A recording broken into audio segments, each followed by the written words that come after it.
Hello, welcome to the Political Dispatch, the podcast that explores big issues and ideas in a conversational way. My name is Lily Mott. I'm Sid Kurapati. And I'm Tom Spare. We've all recently completed Masters at Cardiff University. Between work and general life stuff, we've been meeting regularly to record the show. Each episode, one of us will guide you through a compelling topic, examining the politics, policies, and key players involved. Join us as we take a deep dive into the major issues impacting our planet and way of life. So, Tom, you talked to Dr. Kathryn Simpson for this episode. Could you tell us a little bit about Kathryn and what you covered in the interview? Sure. Dr. Kathryn Simpson is an associate professor in the politics and economics of the European Union, and she's the director of research at Keele Business School. In our conversation, we talked about why Brexit was largely absent from the most recent UK general election, how Brexit has impacted UK-Ireland relations, and we discussed politics in Northern Ireland and how Irish referendums have impacted the country, as well as looking at the upcoming Irish general election. Thanks for that intro, Tom. And here's the interview with Dr. Kathryn Simpson. Where was Brexit in the most recent UK general election campaign? And I suppose this is answering it already, but why was it absent from most of the discussion? So first of all, thank you so much, Tom, for the invitation to speak to you today. I think Ireland-UK relations is probably a relatively new street to my research, but equally I've probably researched this for almost a decade now, so not too new. I think the first part of your question, it was, I think, a strategic decision by the main political parties in the UK to avoid the topic of Brexit in the 2024 general election. I think for the Conservatives, who essentially ran that 2019 campaign and that, general election campaign slogan on, get Brexit done, and they did get Brexit done, but to an extent. And I think this is where the problem comes in, really, because for Rishi Sunak going into the 2024 general election, there were few Leave voters who thought that the government had done Brexit well. They'd secured trade deals with Australia and New Zealand, but that elusive and prize trade deal with the US did not come off. And the patchy divergence as well from EU regulation. So the promise by the Conservative government of more Brexit opportunities to be seized was definitely there, but there were very few concrete ideas about what would be done and how they would be done. And I think, for those who voted for Brexit, in order to gain control of borders, key kind of issue in the 2016 referendum campaign, that hasn't happened. We know migration has soared. We know small boats are arriving. And again, the campaign slogan for 2024 for the Conservatives was stop the boats. Any opportunity Prime Minister Rishi Sunak had was stop the boats. On the flip side, I think then for Labour, they were very keen to, I would say, play down their position on Brexit. And I think the difficulty that Keir Starmer found himself was he was aiming to square this circle of, during the time that Labour were in opposition, he was Labour's shadow Brexit secretary. He had been really keen to reverse the referendum result. He had been out on the streets campaigning for a second referendum. And then he's got to really kind of align that with those who voted Leave within his party and almost kind of make Brexit work. So I think Labour were adopting that slogan to try and kind of, as I say, square that circle. And Labour as well, I think, during that campaign, used the language of reset. And they're still using this term, a reset with the EU. They've discussed having closer security cooperation, as well as closer cooperation on unauthorised migration. But again, as we are now even, several months into government, it's still very light on detail of what that reset might look like. And I think when, using a reset could actually have a reset in UK-Irish relations as well. That phrase has been used.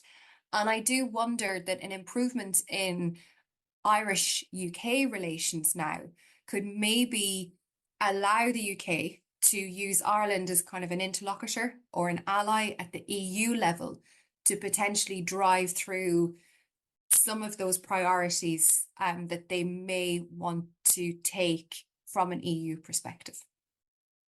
Amazing, thank you. I think a lot of people do forget that Keir Starmer was the shadow Brexit secretary. So much has happened in between that time.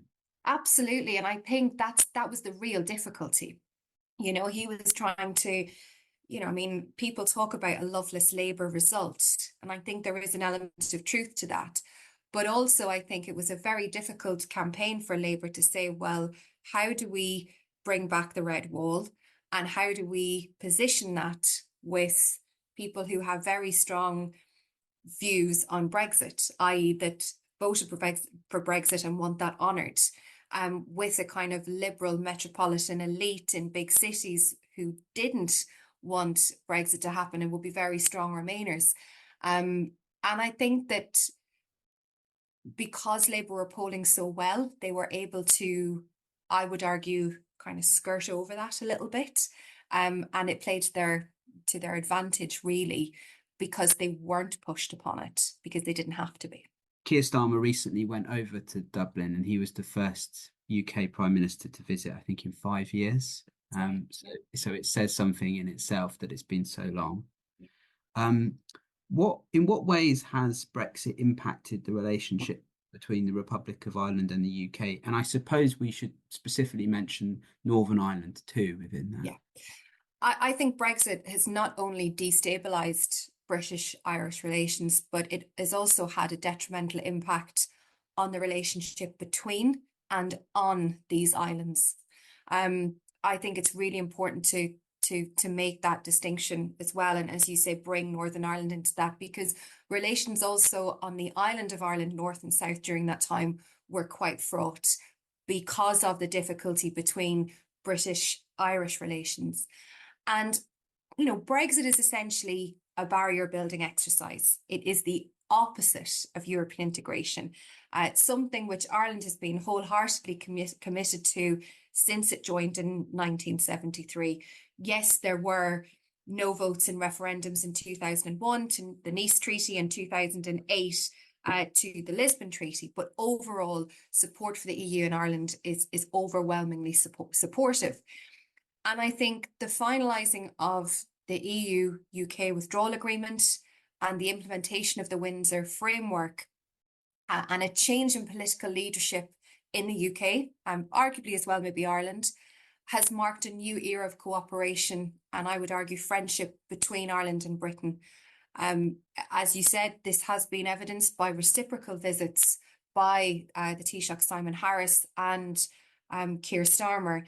And I think it's something that is really beneficial for both countries moving forward in the kind of post-Brexit space, that they can finally move on from what I would argue was, and could not be underestimated actually, as one of the most destabilizing times for the two countries. Mm. And you mentioned the Windsor framework. Would you be able to give a quick summary of what, I know it's quite a complicated and document, but what did that set out in general principles? So the Windsor framework really was kind of the implementation of kind of essentially what was the annex to the UK EU withdrawal agreement and the protocol on Northern Ireland.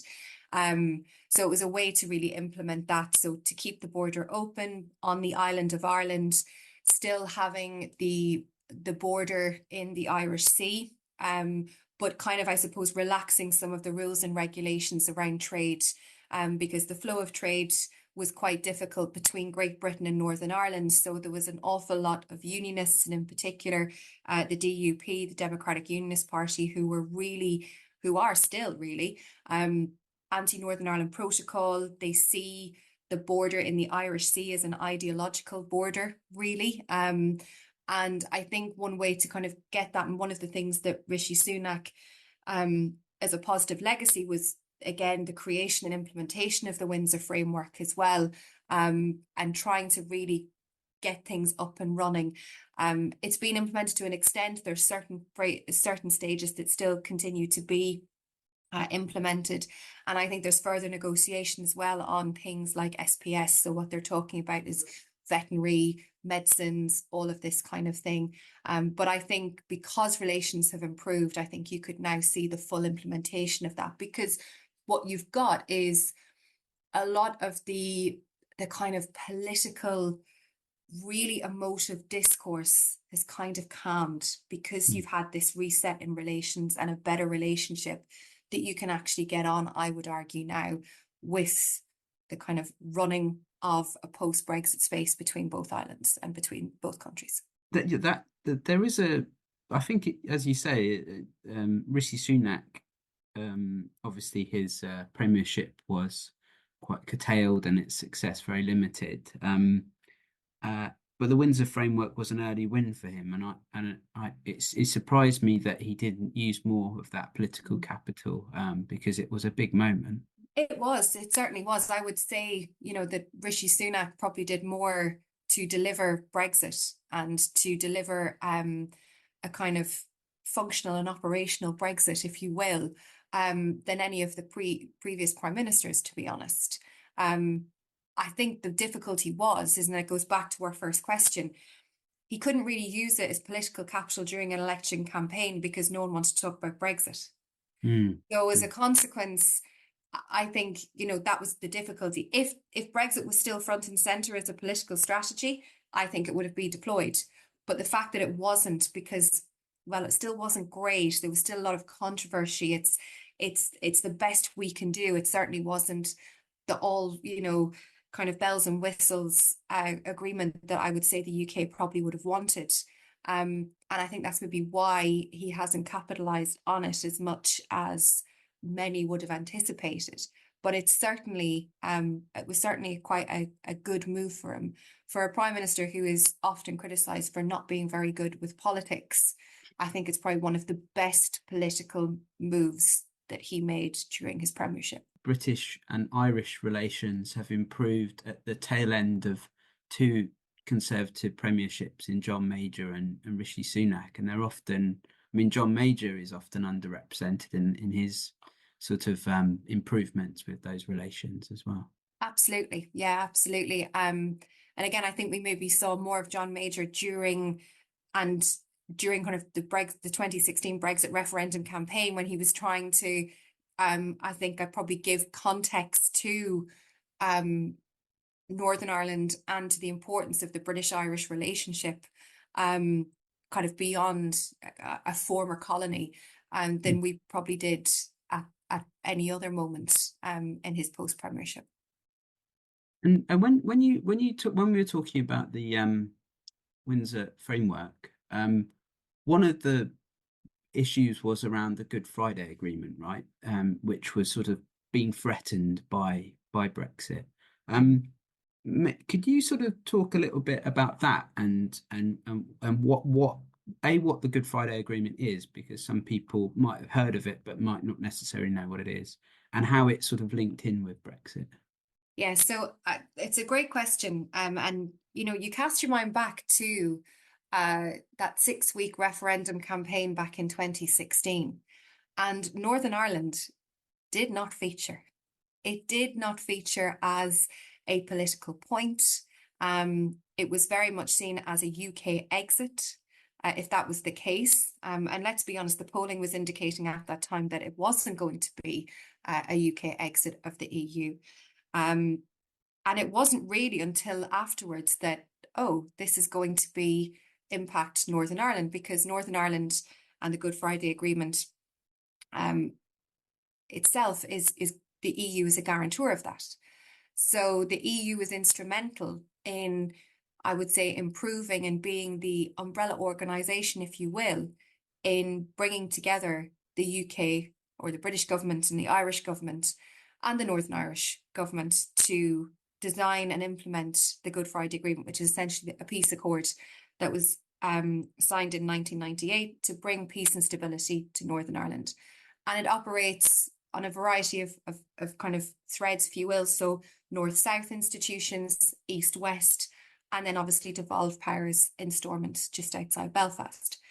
And that really kind of came as a bit of a body blow, going, right, well, if we leave the EU, how do we keep that border open? Because between the Republic of Ireland and Northern Ireland, because that was one of the things that the Good Friday Agreement did. So Northern Ireland became not even, I would argue, a periphery, because it just was not mentioned, to front and centre of every Brexit negotiation. And it's been the sticking point, it's been the headache throughout. And as a consequence, I think led into very difficult times in that British-Irish relationship as well. Whenever when we talk about the United Kingdom, we talk about the United Kingdom and Northern Ireland. There's always made that distinction. There are political parties that operate within Northern Ireland, but often for a British audience, they are confused by the different parties because there are some similarities with the mainland parties. But could you talk a little bit about who are the main players in Northern Ireland before we talk about the Republic? Yeah, so the main political parties in Northern Ireland is the Democratic Unionist Party. So if you cast your mind back to 2017, and the general election of 2017, which again the Conservatives ran under Theresa May, and the rationale for that election was that the Conservatives were polling so well at the time, and the majority within the House of Commons was not huge for the Conservatives. So they thought, right, let's run another election to try and increase our majority. That spectacularly backfired, and the Conservatives were forced into a position where they had a confidence and supply agreement with the Democratic Unionist Party, the DUP. So the DUP are again, they're very pro-union. So they are unionists. They support the union of the United Kingdom. They would align quite well with the Conservative and Union Party. So it was kind of a natural ally for the Conservatives. But from a political perspective, you're talking about a very conservative party now in terms of their political base. They were the largest party in Northern Ireland up until the last election. The second largest party, or now the largest party in Northern Ireland, is Sinn Féin. So Sinn Féin is a nationalist party. So they are for a united Ireland, essentially. And they have political representation both north and south, so in the Republic of Ireland and in Northern Ireland. And as I say, in the last election, they became the largest party, which was a huge shift in the political dynamic of Northern Ireland, really, because you've always had a First Minister which has been from the DUP.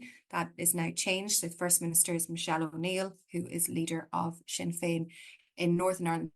And that obviously changes the dynamic as well of politics on the island of Ireland and between the two jurisdictions of the Republic and Northern Ireland, which obviously then led to many a question on a united Ireland post-Brexit and all of this kind of thing. So at the time of the 2016 referendum, the Deputy First Minister at the time, Martin McGuinness, was very, very quick to say that because Northern Ireland had voted to remain in the EU, that they should remain in the EU and that a border poll should take place as soon as possible.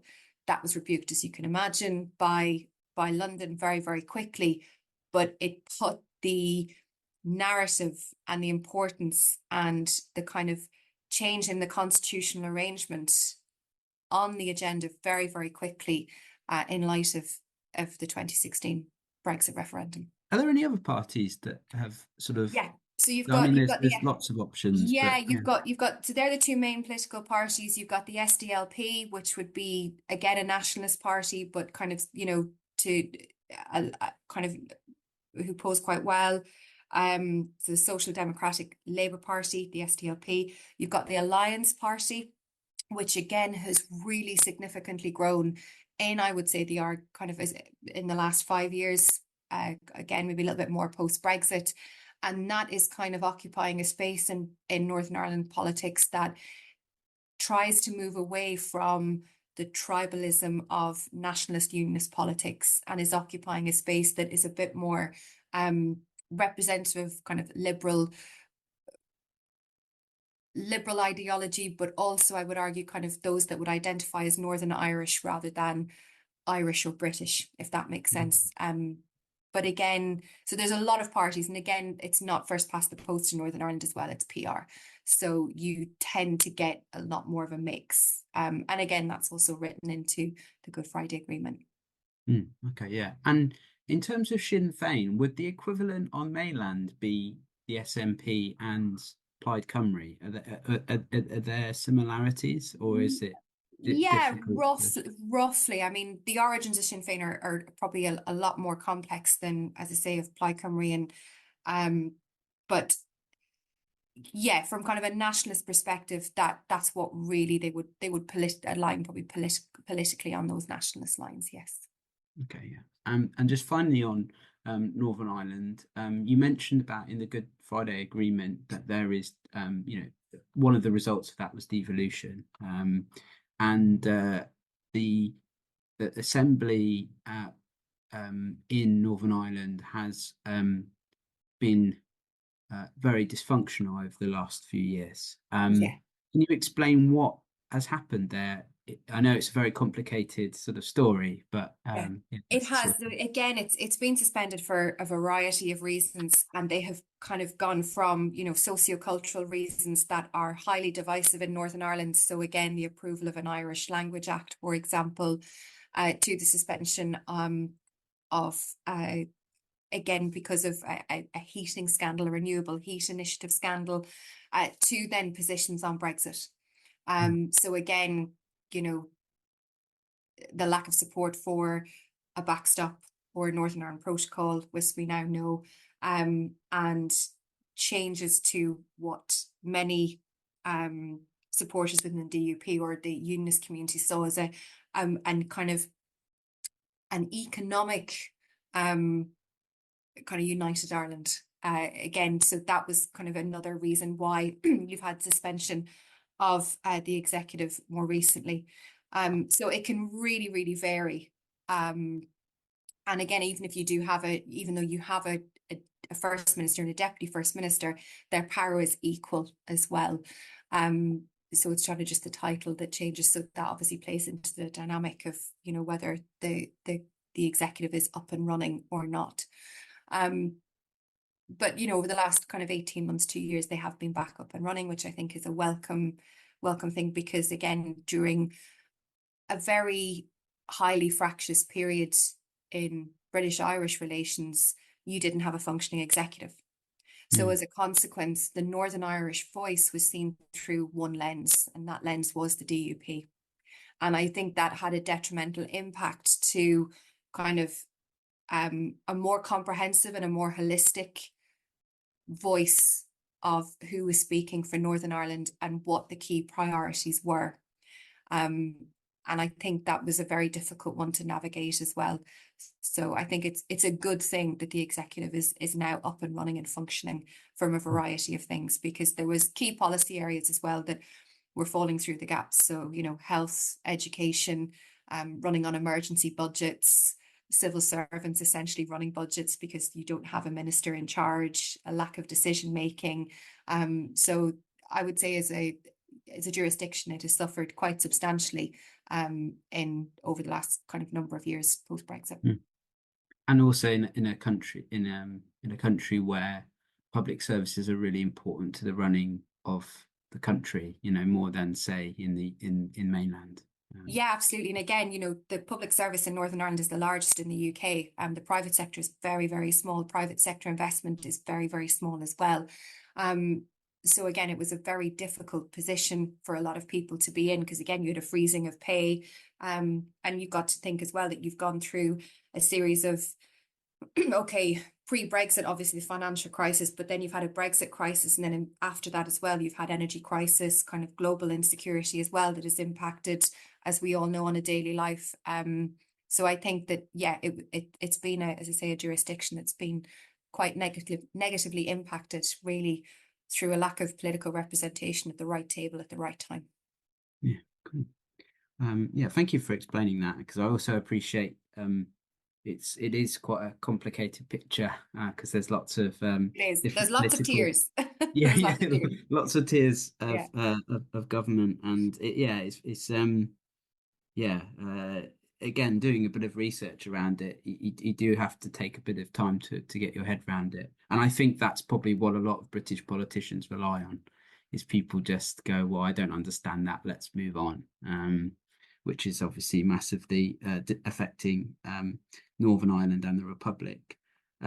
If we talk about the Republic of Ireland, as a country, it's been really transformed by a series of referenda that shifted the country from being one of the most sort of conservative nations in the EU to one of the more liberal ones. What is sort of the history of Ireland's use of referendums, and what sort of matters have been voted on? Maybe more in the sort of modern period. Yeah, we love a referendum in Ireland, just based basically on how our constitution is designed. So there have been 40 amendments to the Irish Constitution since the 1st of September 1939, which was on the definition of war. As you know, Ireland is a neutral state, and most recently on family. So that was non-marital relationships and care. So, referendums in Ireland can on a vast variety of issues. So they can be on that kind of social aspect of things, so as I say, kind of family, care, war. But probably most predominantly, we've had 9 EU-related referendums between 1972 and 2012. And these have really been on changes to EU treaty and treaty reform at the EU level that has needed approval at the nation state level in Ireland. And voting in EU-related referendums, the kind of turnout is always much lower. Engagement with them is a lot lower as well. And they can be, as I said at the very top of our conversation, they can be distinguished between what I call second order effects and issue voting and the impact of issue voting. So what I mean by second order is that this basically infers that the central determinant of vote choice in EU-related referendums is that in EU member states, national party politics, and those voters often use referendums in order to express their discontent or dissatisfaction with the incumbent government. And again, they take their cues from political parties as well, and in accordance with political party affiliation. So that's where even on an EU-related matter, you get parties positioning on that, and if you're aligned to that party, that is how you will vote, globally speaking. But you've also got that issue voting approach and issue side as well. So again, they can be on specific issues. So people decide to support or not support a treaty based on the merits of the European project. So you have had a lot of kind of in referendums, for example, if you take the 2008 Lisbon Treaty referendum, the loss of an Irish EU commissioner was a big one. You always get issues that there's going to be the advancement of an EU army, which for a neutral state like Ireland is a big thing. So those kind of issues on sovereignty stick very well. And again, if you look at Nice, the narrative around Nice in 2001 was, if you don't know, vote no. And it just worked because, again, as we know, the EU is highly complex. And if, that wasn't a really effective way of communicating something to an electorate that would not be necessarily engaged. So while I say that Ireland is very pro-European and very supportive of European integration, it's very issue-based, and it still suffers from a high knowledge deficit. So knowledge on the EU is not very high. It's more like it's a good thing. I know it's a good thing. That's about it. So some people would term it, it's, an inch deep and a mile wide. And when you put that in a referendum, that's a risky strategy. And that's the same for kind of a lot of sociocultural issues as well. Some have been, very important. So divorce, same-sex marriage, for example, all of those kind of things. Really, a constitution that needs to be fit for purpose in a modern era, really. And with the referendums on the social issues, equal marriage being a good example of that. for many years in the lead up to that referendum, the Catholic Church played a very key role in determining lots of social issues. By the time of the equal marriage vote, it seems that the role of the church had dissipated quite a lot. Do you have any thoughts on why that might have been at all? Yes, I mean, if you look at kind of, I would say really you could align the decline of the Catholic Church in Ireland and the power of the Catholic Church in Ireland, maps quite nicely onto EU membership. So when Ireland joined the EU back in 1973, it went from being a very poor peripheral Catholic country to one that became a lot more liberalized, a lot more socio-economically affluent. And I think all of those kind of things contribute to perhaps a decline in identification with Catholicism. Also, I think as well is that you had at this kind of a similar time as well, mid-90s, you had the rise of the Celtic Tiger. So again, huge economic affluence within the country. And you also had a series of highly high profile scandals within the Catholic Church on sex abuse and this kind of thing. So I think it really kind of created a perfect storm, from kind of say the mid-70s and a liberalization of let's say a poor peripheral state through membership of the European Union, but then other things as well that contributed internally, like the Celtic Tiger, and kind of more economic affluence that probably changed a lot of perspectives as well. And the thing is that Ireland went from a country that, people used to emigrate from, that people came back to. So again, the whole socio-demographic and the makeup of the country changed significantly because of its economic affluence and because of its alignment with, international organizations and structures like the European Union. That I think has moved the country in a more liberal direction. Yeah, because I visited Dublin for the first time at the end of August, beginning of September, and I was really struck by how the city combines old and new, and also like sort of tradition, I guess, and also feels very European. Yeah. It's sort of that it seems like a bit of a bridge between the two. Yeah, I would agree. Yeah, I would agree. I think you kind of have that. I think people have this very ideological, almost kind of idealized version of Ireland, with kind of leprechauns on streets and everyone with ginger hair. That's very it plays into very much a narrative that is spun, but actually in reality it's any other metropolitan, cosmopolitan European city. Again, kind of from old school architecture beside brand new glass box buildings and things like that. That kind of the juxtaposition between old and new, I think, can be really seen in places like Dublin, but actually beyond as well. And I think it's a demonstration of where the state is. Yeah, it's really cool. Just the sort of last couple of thoughts, really. How are we doing for time, by the way? We're okay. We're good. Yeah, I've got about another probably five-ish, 7-ish minutes. Yeah. Okay, cool. In 2025, in March 2025, there'll be the Irish general election. Who are the main parties and personalities to look out for over the coming months? Because we'll start to hear more about that as we go through the year.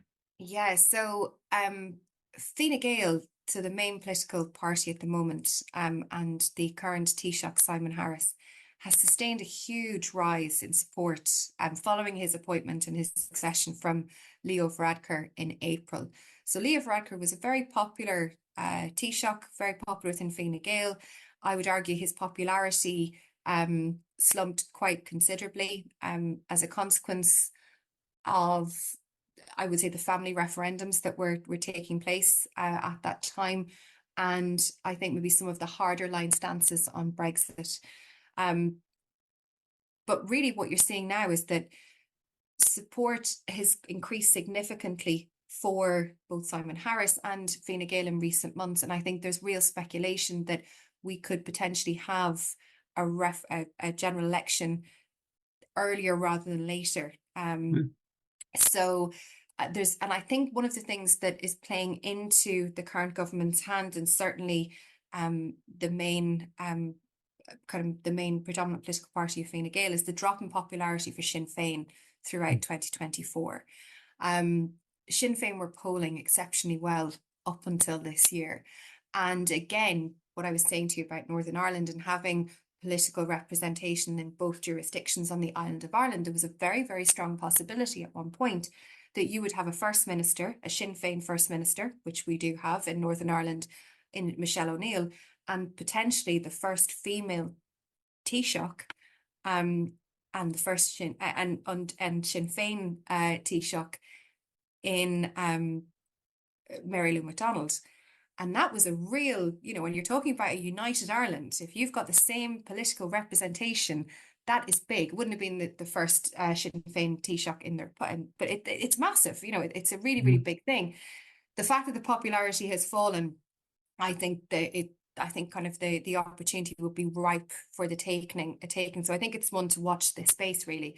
And if you look at the poll of polls on an Irish general election tracker, which has been done since 2020, polling is quite interesting, actually. So Fine Gael is currently sitting on about 26%. Fianna Fáil, which would be the next big political party, is at 20%. Sinn Féin is at 20%.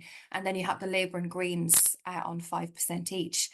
So Sinn Féin is essentially losing support over lead rivals, if you look at the polling quite specifically. And it's seen its support plummet from kind of a high of 36% in the summer of 2020 to, as I say, 20% now. Support for independent candidates has jumped significantly this year, but it has since dipped, and they seem that in a PR system, a proportional representation system, independent candidates play quite a significant role in Irish politics when you're potentially putting together a coalition or even a rainbow coalition as well. So I think with regards to an Irish general election, and there's been a lot of kind of anecdotal evidence and, social media evidence of people out campaigning and canvassing, I definitely would say to watch this space over the coming weeks about whether an election will be called before March next year. Okay, that's great. And just very finally, that sort of feeds into the possibilities of a united Ireland. And you sort of answered that already, that at one point it did look like, because things were aligning in a particular way, that there might be a potential vote or some sort of agreement going forward. What are the chances really of a united Ireland in our lifetimes, do you think?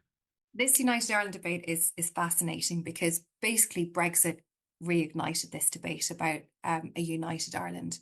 One of the difficulties in trying to robustly and comprehensively examine a united Ireland is the difference in polling. So it's very difficult, not very difficult, but it's not very often that polling is done on the same survey or a same snapshot poll in both Northern Ireland and the Republic of Ireland in the same sample. That said, European Movement Ireland, in their last two Ireland EU annual polls, so have actually conducted the survey in both Ireland and Northern Ireland, and have asked the question, do you think there will be a united Ireland in the EU in the next 10 years? And when you ask people in Ireland, 55% of people in Ireland say no, there won't be a united Ireland. 25% say yes, and 20% don't know. In Northern Ireland, 43% of people say that there won't be a united Ireland. 47% say yes, and 10% don't know. So it's a really, really complex conversation. And you can even see from polling in the last 2 years that there are conflicting priorities, even in Northern Ireland and in the Republic of Ireland, on the issue of a united Ireland.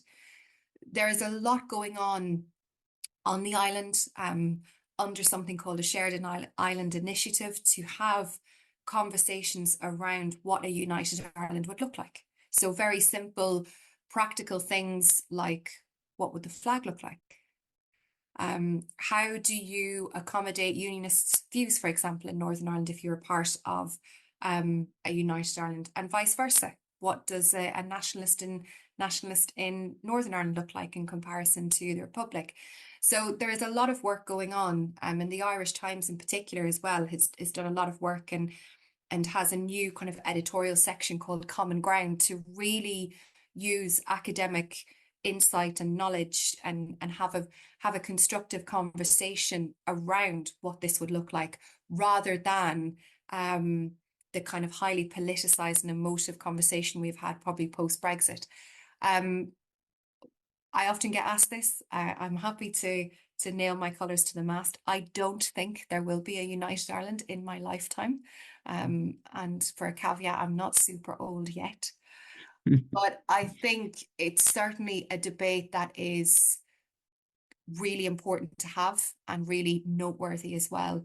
And I think there's a lot that can be done between and on both islands in order to inform that debate as well. Cool. Well, thank you, Kathryn, and No problem. thank you for your time. I really appreciate it. Anytime. It's been a pleasure talking to you, and it's lovely to see you. And if you ever find yourself in the Northwest, do let me know. That was a great interview, Tom. It was really insightful to hear about the effect that Brexit has had on UK-Ireland relations. And with that, we conclude this episode of Political Dispatch. But if you'd like to listen to other conversation that Tom's had, check out his podcast, Spare a Thought. Tom, can you tell us a bit about your podcast? Yeah, well, Spare a Thought is where I sit down with interesting people and organisations that are doing important work in areas that are often underreported or misrepresented in the media. So in the first 2 episodes are out. The first one, I interviewed Berwyn Rowlands about the Iris Prize, the world's largest LGBTQ+ short film prize. The second episode, I talked to Dr. Samantha James, an NHS doctor who volunteered for a charity called Sea-Watch, who are based in the Mediterranean and help refugees in distress to find safe harbour. The next episode, which is coming out on Tuesday, the 22nd of October, is focused on international students. And the podcast series that spawned the network is Lily's Be the Change. Lily, do you want to talk a little bit about your show? Yeah, definitely. My show is Be the Change podcast, and I've been doing that podcast for getting close to 4.5 years, which is crazy. I just released episode 224 this week, which is also crazy. So go check that out. It features young activists, advocates, and change makers from around the world. We also have a similar podcast that's also conversations. This one is with young people, specifically lots of I Will ambassadors, which is an organization in the UK that supports young people with opportunities. And that is Troy's Forgotten Generation podcast, and he produces those most Thursdays. He actually just released a special Black History Month episode, so that's really exciting. So you can go and check out all of these different shows, and there's more that will be coming hopefully at the end of October, maybe into November. So if you're listening to this later, hopefully they've already launched, but there are more shows to come, so check those out. Right then, just a quick reminder to all our listeners, this show, The Political Dispatch, the others, The Forgotten Generation, Spare a Thought, and Be the Change are all available on Spotify and Apple Podcasts. That's all for today. Thanks for listening.